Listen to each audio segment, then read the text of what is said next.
Seorang veteran tangguh yang sudah melewati kerasnya medan perang akhirnya memutuskan untuk pulang ke tanah kelahirannya.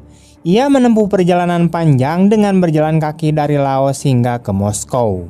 Namun saat melewati sebuah kota kecil, ia tanpa sengaja melanggar aturan tak tertulis di sana. Aturan aneh yang berbunyi, boleh bertanya tapi jangan menjawab. Dua polisi berpangkat rendah kemudian menghentikannya dan meminta surat-suratnya. Ketika salah satu polisi memeriksa barang bawaannya, ia curiga melihat sesuatu di balik jaket kulit pria itu. Dengan cepat, si pria membuka jaketnya dan memperlihatkan sebilah belati. Kedua polisi kemudian langsung panik. Walau pria itu menjelaskan bahwa ia punya izin untuk membawa pisau tersebut, mereka tetap memaksanya untuk menyerahkannya. Setelah diperiksa, ternyata itu adalah kukri, pisau khas tentara Nepal. Tanpa banyak bicara, mereka pun langsung memborgolnya. Setelah memastikan sekitar sepi, salah satu polisi kemudian memukulnya dengan pentungan. Tak disangka, sang veteran dengan refleks yang luar biasa berhasil menghindar. Polisi gemuk kemudian mencoba menyerang, tapi pria itu hanya menggeser tubuhnya sedikit lalu mendorongnya hingga jatuh. Menyadari lawan mereka bukan orang sembarangan, keduanya pun mengeluarkan pistol dan memaksanya untuk masuk ke mobil. Sang veteran tidak ingin memperpanjang masalah dan ia pun ikut patuh masuk. Tapi tiba-tiba polisi gemuk itu menghantam punggungnya dengan pentungan. Anehnya, pria itu tak mengeluh sama sekali, hanya menatap dengan sorot mata dingin yang membuat keduanya tidak sadar bahwa tindakan mereka akan membuat malapetaka. Di kantor polisi, barang-barangnya disita dan ia kembali diborgol. Tempat itu memang kantor polisi, tapi suasananya lebih mirip sarang perampok. Para polisi di sana bisa membuat onar, lalu memeras rakyat dengan dalih uang perlindungan, di mana hasilnya kemudian mereka bagi bersama anak buahnya. Seorang kapten kemudian masuk ke sel dan bertanya kenapa pria itu diam saja. Namun si veteran tetap bungkam. Sang kapten kemudian mulai geram, memukulnya dengan pentungan hingga terdengar erangan lirih. Semakin keras kepala pria itu, semakin beringas kapten tersebut. Ia menempelkan pentungan ke wajahnya sambil berteriak agar dia menjawab. Tapi si veteran malah menatap balik dengan pandangan yang menghina. Merasa tertantang, sang kapten pun kemudian semakin brutal.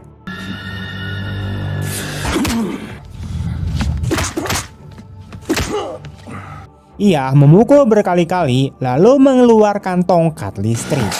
Kali ini sang veteran kemudian melawan.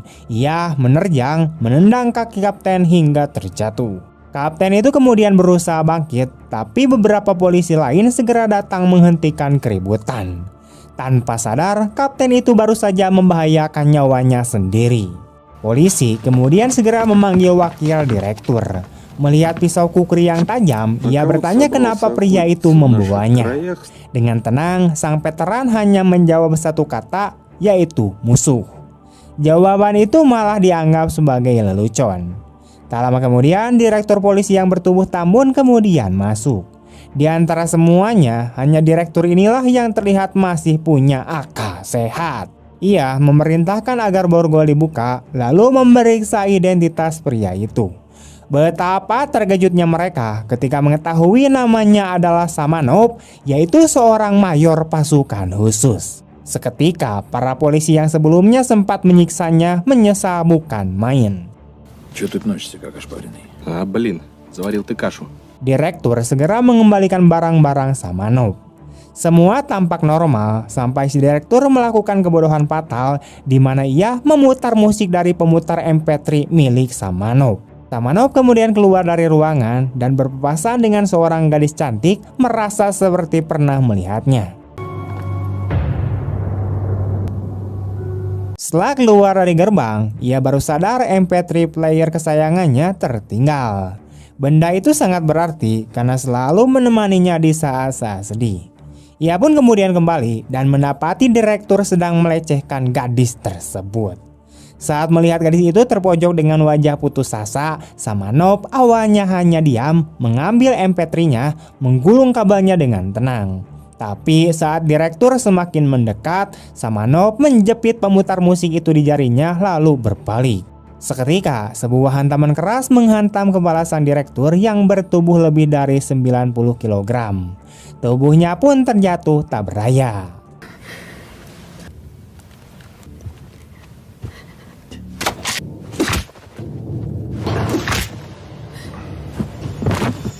Tanpa ragu, Samanov mengambil asbak, mencabut kabel telepon, menyimpan korek api, lalu menarik sang gadis keluar dari ruangan.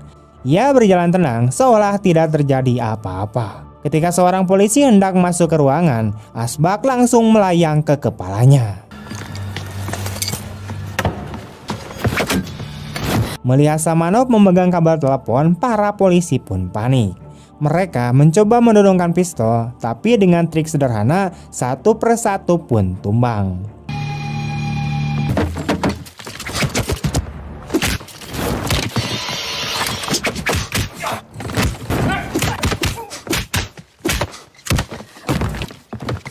Gadis itu terperangah, tak menyangka seorang prajurit pasukan khusus bisa mengalahkan polisi dengan begitu mudah. Sebelum pergi, Samanov bahkan sempat membongkar seluruh senjata di kantor itu, lalu mengajak gadis keluar.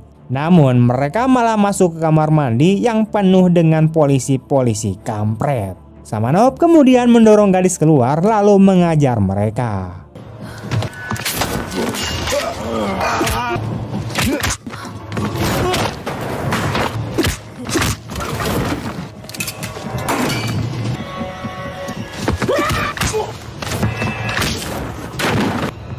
Samanov kemudian menarik lagi sang gadis, dan di kaki tangga mereka berhadapan dengan wakil direktur. Belum sempat bereaksi, Samanov sudah melumpuhkannya hanya dengan 3 gerakan cepat. Jelas sekali bila ia memakai metode perangnya, tak ada seorang polisi pun yang bisa selamat. Di luar, Samanov bahkan sempat menyalakan rokok untuk seorang polisi dengan korek milik kepala polisi. Sementara itu, sang gadis masih gemetar, matanya berkaca-kaca. Ia sadar ulahnya sudah menyeret Samanov ke dalam bahaya yang besar. Jika tertangkap, ia pasti akan disiksa sampai almarhum. Maka ia memohon agar Samanov meninggalkannya dan pergi dari kota ini. Namun, kapten yang sempat dipukuli tadi sudah siuman. Dengan penuh dendam, ia memerintahkan anak buahnya untuk memburu Samanov. Poнял.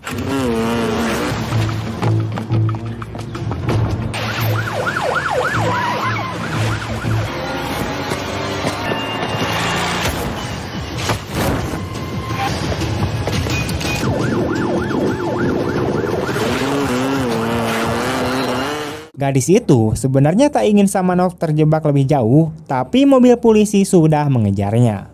Samanov terpaksa memacu kendaraannya lebih cepat. Polisi menembak secara membabi buta, tapi Samanov dengan gesit menghindar, lalu melakukan manuver berbahaya untuk berbelok ke jalan kecil. Tembakan polisi pun meleset semuanya.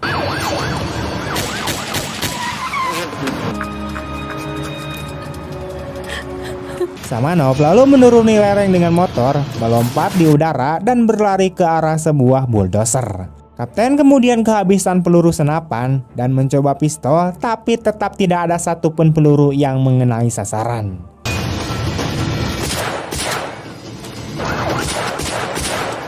Dengan kemampuan menembak seburuk itu, entah bagaimana ia bisa jadi polisi, ia bisa jadi orang dalam atau bos. Saat ia hendak kabur dengan mobil, bulldozer yang dikendarai Samanov menghantam bagian depan. Kap mobil kemudian ditekan, lalu dihajar dengan ember bulldozer. Kapten kemudian memerintahkan sopir mundur, tapi sebuah truk menghantam dari belakang. Mobil pun kemudian meledak dalam kobaran api.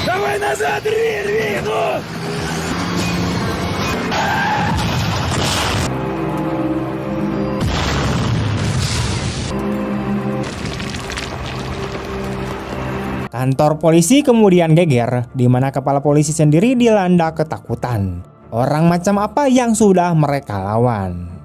Segera terungkap, pria itu adalah prajurit pasukan khusus Baret Marun yang pernah menjalani misi rahasia tingkat tinggi, bahkan menerima 2 medali pengabdian negara serta penghargaan atas keberaniannya.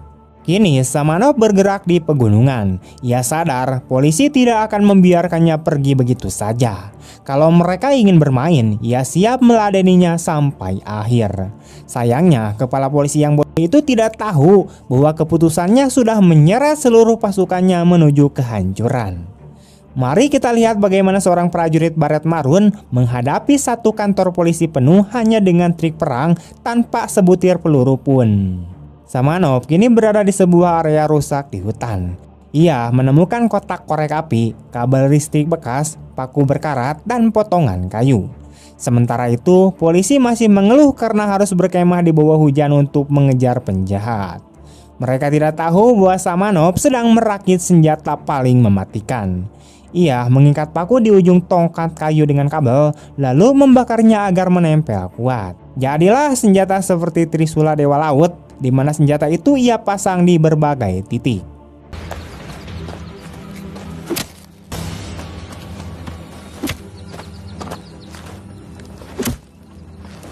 Tak berhenti sampai di situ, Samanov menemukan rumah kayu kecil. Ia mencari apapun yang bisa dipakai, termasuk pelat logam bundar dan lorong rahasia. Setelah semuanya siap, ia hanya duduk tenang sambil memutar MP3 kesayangannya, menunggu musuh masuk ke dalam perangkapnya. Malam itu, 2 polisi so jagoan menenggak brandy lalu nekat bergerak sendirian.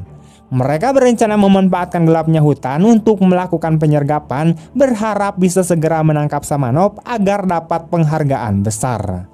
Saat melewati pepohonan, mereka melihat cahaya api menyala di kejauhan. Tanpa mereka duga, target tampak begitu mudah ditemukan. Lampu kendaraan langsung dimatikan dan mereka mendekat perlahan dari arah belakang. Dengan cepat keduanya menuju rumah kayu kecil itu.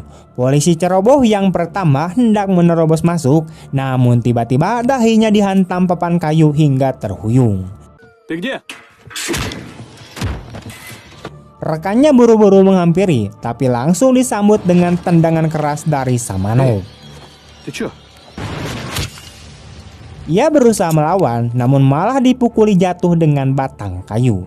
Menariknya, Samanov tidak berniat menghabisi mereka.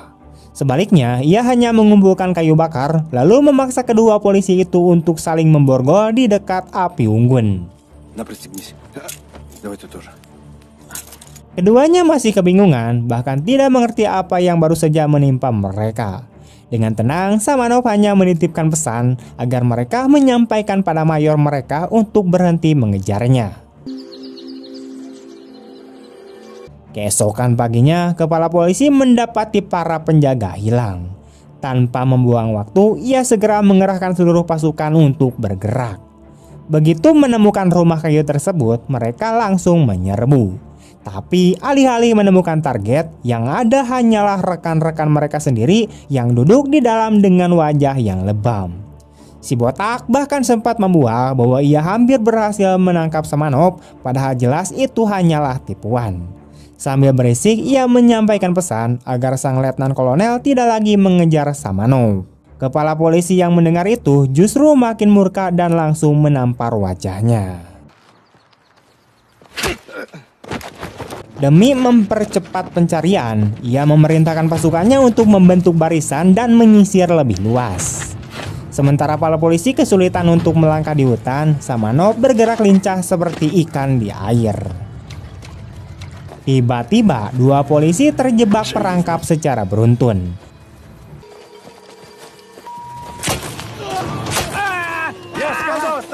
Samanov dengan cepat mengambil Trisula yang sudah ia siapkan, melemparkannya tepat sasaran, lalu segera berpindah posisi.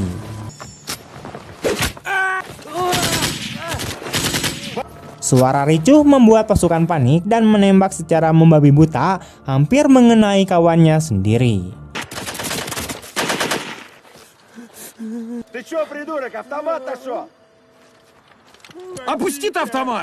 Baru saja pengejaran dimulai, 3 orang sudah tumbang.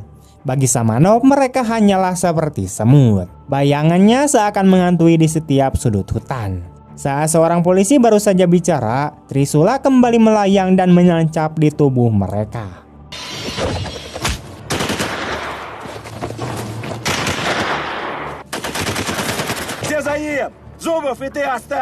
Kepala polisi segera memimpin pemburuan, namun jelas mereka melawan seorang ahli perang gerilya. Hutan adalah sebuah rumah bagi Samanov dan ia lenyap begitu saja dari pandangan. Beberapa saat kemudian, Samanov kembali dan melumpuhkan para polisi yang sedang menjaga rekan mereka yang terluka. Gerakannya cepat, tepat, dan tanpa ragu.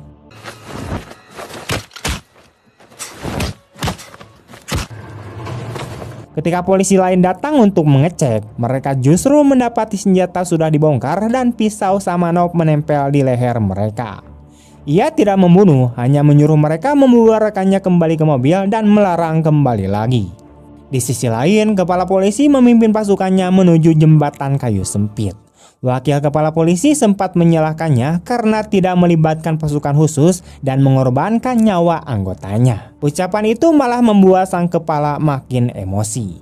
Dengan kesal, ia menyuruh wakilnya untuk maju duluan. Jembatan yang hanya terbuat dari 2 batang pohon itu berbahaya, sedikit saja salah pijak bisa jatuh ke sungai. Disitulah Samanov sudah menunggu. Tembakan demi tembakan dilepaskan, namun tak satu pun mengenai dirinya.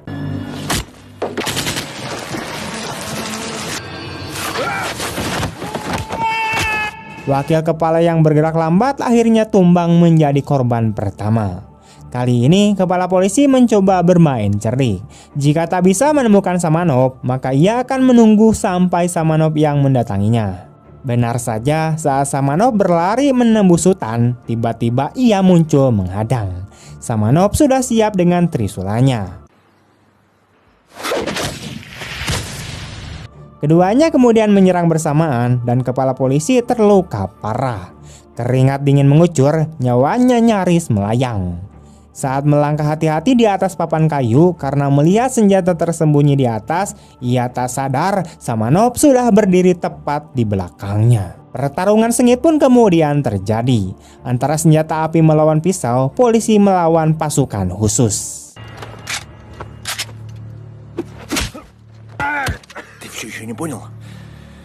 Di Rusia sendiri, jangan pernah Anda membuat marah seorang penerjun payung baret marun. Kepala polisi yang sombong itu, meski pisau kukri sudah menempel di lehernya, masih saja tak menunjukkan rasa takut. Melihat keras kepalanya, Samanov akhirnya menghantam wajahnya hingga terjatuh, lalu meninggalkannya begitu saja.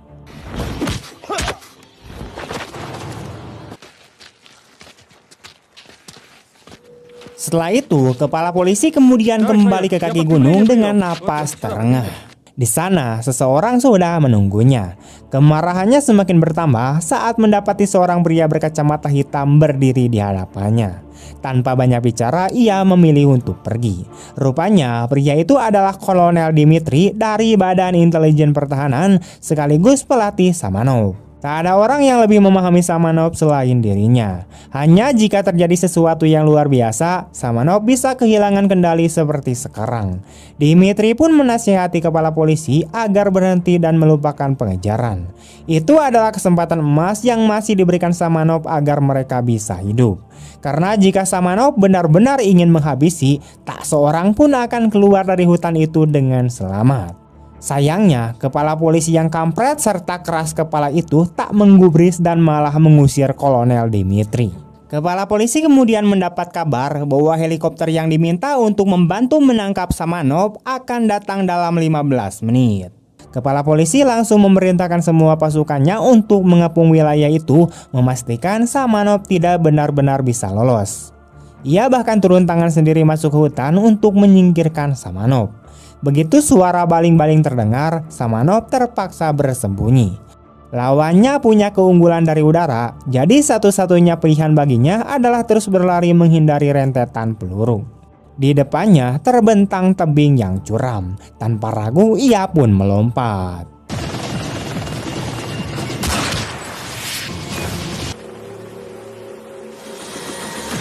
Dari atas terlihat seolah Samanov tertembak. Namun kepala polisi masih belum puas, di mana ia memerintahkan helikopter untuk menyisir permukaan air sampai bahan bakar hampir habis. Ладно, поворачивай на... Entah sudah berapa lama hanyut, seorang kakek menemukan Samanov di tepi pantai. Ia dibawa pulang, dirawat, dan ternyata cucu kakek itu adalah Nastia, si gadis yang pernah diselamatkan Samanov dari kantor polisi. Melihat kondisinya yang sekarat, Nastia diliputi rasa bersalah karena semua ini terjadi akibat dirinya. Sang kakek berhasil mengeluarkan peluru dari tubuh Samanov, sementara Nastia dengan berani menjahit lukanya.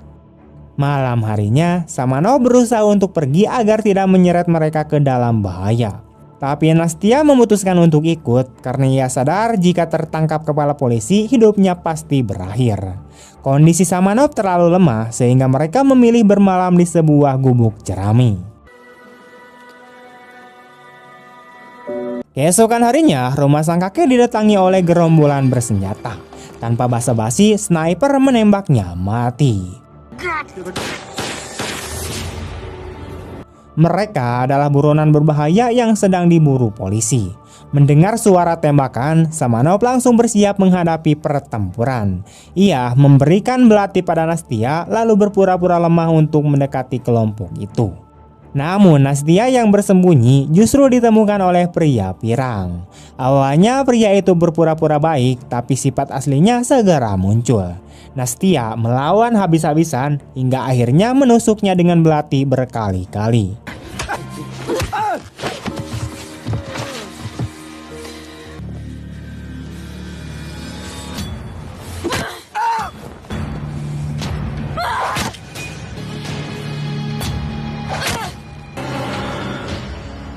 Gadis yang lembut itu perlahan berubah menjadi sosok yang tega membunuh demi bertahan hidup. Sementara itu, Samanov berhasil melumpuhkan penjaga dan menyusul ke kandang. Ia menemukan Nastia dengan wajah penuh darah. Tak lama kemudian, perampok lain pun datang. Pertarungan sengit tak bisa dihindari. Meski tubuh lawannya lebih besar, kemampuan bertarung Samanov jauh lebih unggul. Ia merebut sabit dan menghantamnya ke jantung lawan.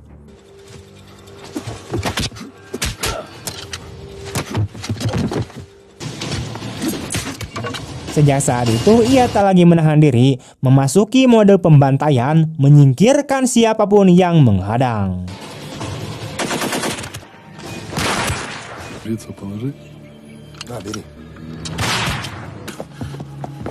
Tak lama, polisi dan pasukan khusus pun kemudian tiba. Melihat 5 mayat perampok, kepala polisi sadar bahwa Samanov masih hidup. Ia menangkap Nastia untuk memancingnya keluar, tidak menyadari bahwa Samanov mengawasi dari dekat.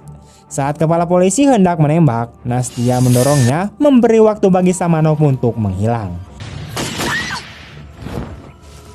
Komandan pasukan khusus datang tepat waktu dan memarahi kepala polisi, membuat Nastia lolos dari penyiksaan. Atasannya kini memberi perintah baru, tangkap Samanov hidup-hidup. Ia dikejar hingga sebuah bangunan terbengkalai. Awalnya Samanov hendak menyerah, tapi lawan tetap menyerangnya dengan senjata listrik. Ia terpaksa melawan dan dalam sekejap, petarung terbaik pasukan khusus berhasil dia lumpuhkan.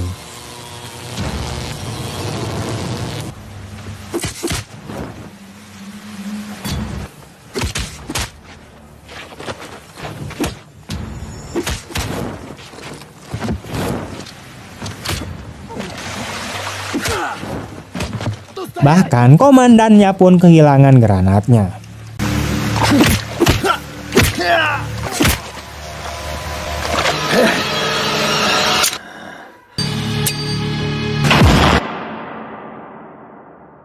Namun Samanov tidak mau membunuh orang yang tidak bersalah. Ia justru menolong sang komandan yang terjatuh ke air dan melarikan diri lewat pipa. Sayangnya, kepala polisi sudah menunggu di pintu keluar. Pasukannya mengepung ketat, tapi tembakan mereka semuanya meleset.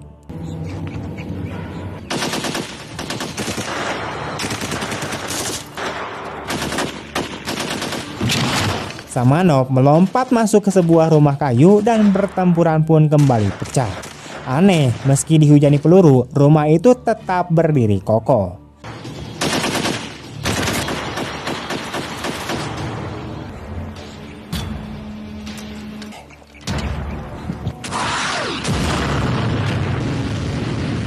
Kesal, kepala polisi kemudian meluncurkan roket dan kemudian membakar rumah itu. Ia yakin bahwa kini Samanov sudah mati tanpa menyadari bahwa Samanov sudah berlindung di ruang bawah tanah. Pada saat itu, sang jenderal mengunjungi komandan pasukan khusus yang sedang dirawat di rumah sakit. Tiba-tiba, Nastia bergegas untuk masuk ke ruangan. Dari ceritanya, sang jenderal kemudian perlahan mulai memahami seluruh kejadian. Sementara itu, ketika kepala polisi kembali ke kantornya, ia mendapati Kolonel Dimitri sudah menunggu di sana. Dimitri juga menunggu kedatangan Samanov agar ia bisa pergi bersamanya karena ia merasa hanya dengan berada di sisi kepala polisi ia bisa menunggu kedatangan Samanov. Kolonel Dimitri juga menyarankan kepada kepala polisi untuk minum lebih banyak brandy, bahkan kemudian menghabiskannya agar saat Samanov kembali untuk mengambil pemutar MP3-nya ia tidak merasa takut. Di sisi lain, polisi menemukan sebuah terowongan rahasia.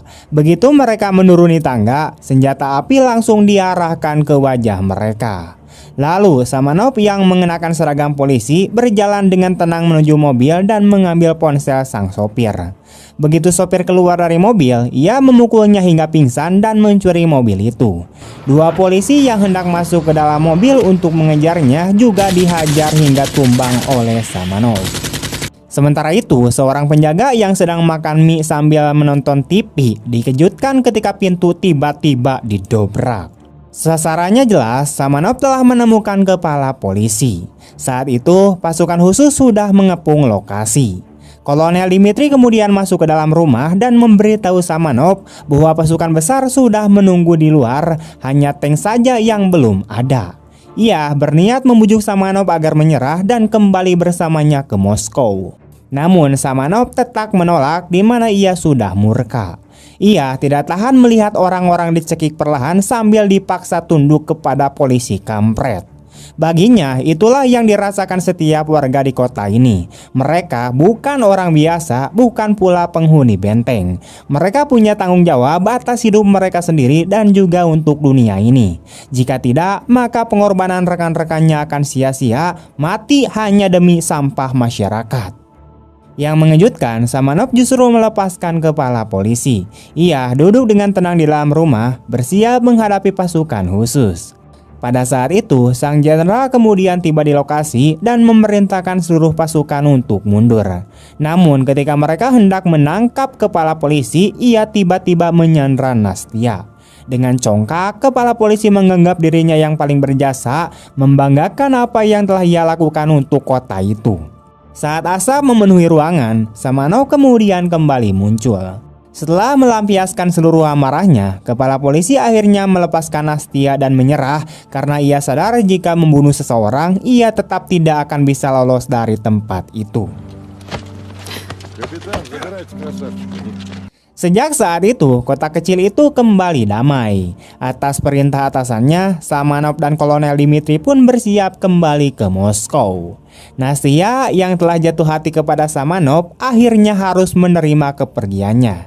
Nastia hanya bisa menatap mobil yang membawa Samanov perlahan menghilang dari pandangannya. Dengan begitu, film pun tamat. Dari kisah Samanov, kita bisa belajar bahwa ketidakadilan dan keserakahan pada akhirnya akan menghancurkan dirinya sendiri. Sehebat apapun kekuasaan yang dimiliki, jika digunakan untuk menindas rakyat kecil, apalagi juga digunakan untuk memperkaos masyarakat seperti yang dilakukan oleh para polisi begundal di film ini, maka cepat atau lambat akan runtuh. Samanov menunjukkan bahwa keberanian, keteguhan hati, dan keadilan bisa mengalahkan kebusukan yang bersembunyi di balik seragam maupun jabatan. Dan pada akhirnya, orang yang berjuang demi kebenaran akan selalu dikenang meski harus berhadapan dengan bahaya dan pengorbanan. Karena sejatinya kebenaran akan tetap hidup.